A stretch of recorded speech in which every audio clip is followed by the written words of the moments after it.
بتائیے، ہر بچہ جانتا ہوگا کیا ہے بسم اللہ کی عدد؟ 786۔ کتنے عدد ہیں؟ 786۔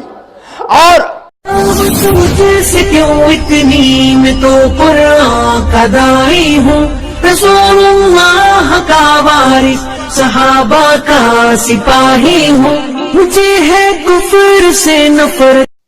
وعلیکم السلام ورحمۃ اللہ وبرکاتہ۔ اللہ رب العالمین آپ کو خوش رکھے اور خیر و عافیت میں رکھے۔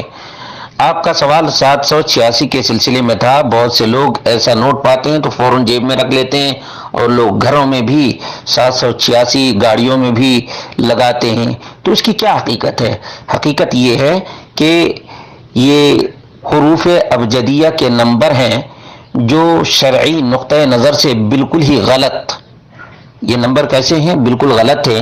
بعض لوگ یہ سمجھتے ہیں کہ یہ بسم اللہ الرحمن الرحیم کا مخفف ہے، شارٹ کٹ ہے۔ یہ بالکل ہی حرام ہے، قرآن کریم کی اور بسم اللہ الرحمن الرحیم کی تحریف ہے۔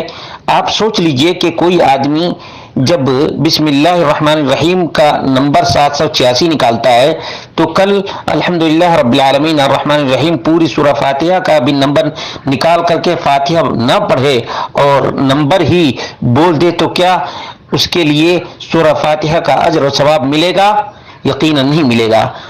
تیسرے دن کوئی اور آدمی کھڑا ہوگا، کیلکولیٹر لے لے گا اور پورے قرآن کا نمبر لے لے گا، تو کیا پورے قرآن پڑھنے کا اس کو اجر و ثواب ملے گا؟ نہیں ملے گا۔ دوسری بات جو سب سے موسٹ امپورٹنٹ ہے وہ یہ ہے کہ یہ یہودیوں کا طریقہ ہے، مسلمانوں میں یہ چیز نہیں تھی۔ اب جانتے ہیں 786 ہرے کرشنا کا بھی نمبر نکلتا ہے۔ لا حول ولا قوت الا باللہ۔ نیٹ پہ آپ سرچ کریں گے تو آپ کو پتہ چلے گا کہ ہندوؤں میں بھی یہ رقم اور یہ نمبر رائج ہے۔ مسلمانوں کو ہندوؤں اور یہودیوں کے طریقے سے بالکل اپنا الگ طریقہ، اسلامی طریقہ ہونا چاہیے، محمد رسول اللہ صلی اللہ علیہ وسلم کا طریقہ ہونا چاہیے۔ اور آپ جانتے ہیں کہ الف حرف، لام حرف، میم حرف، رسول اللہ صلی اللہ علیہ وسلم نے فرمایا کہ ایک ایک حرف پر 10 نیکیاں ملتی ہیں۔ یہ بدنصیب آدمی ہے اور حرمہ نصیب آدمی ہے جو نمبرات اور آنکڑوں کے چکر میں اور ہندسے کے چکر میں پڑ کر اپنے آپ کو اجر اور ثواب سے محروم کرتا ہے اور یہود و نصارہ کی روش کو اختیار کرتا ہے۔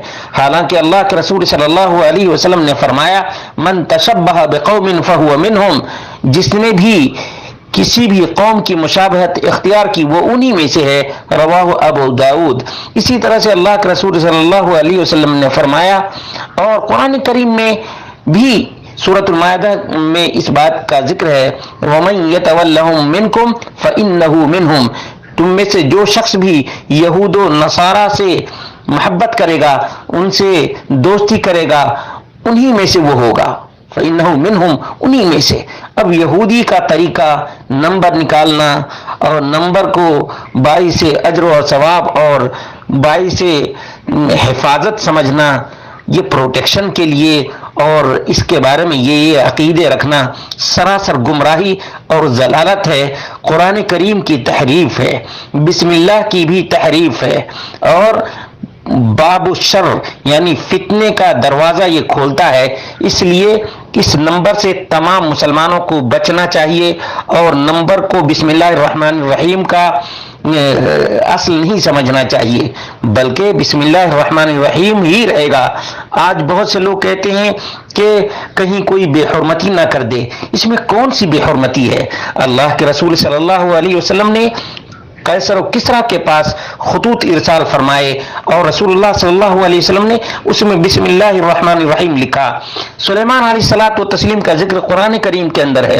قرآن کریم میں اللہ رب العالمین نے سلیمان علیہ الصلوۃ والتسلیم کے اس میسج اور اس لیٹر کا ذکر کیا ہے جس میں سلیمان علیہ الصلوۃ والتسلیم نے بسم اللہ الرحمن الرحیم لکھا، اور کافرہ مشرکہ شمس سورج کی پوجا کرنے والی عورت کے پاس بھیجا۔ ان کا کیا بگڑا؟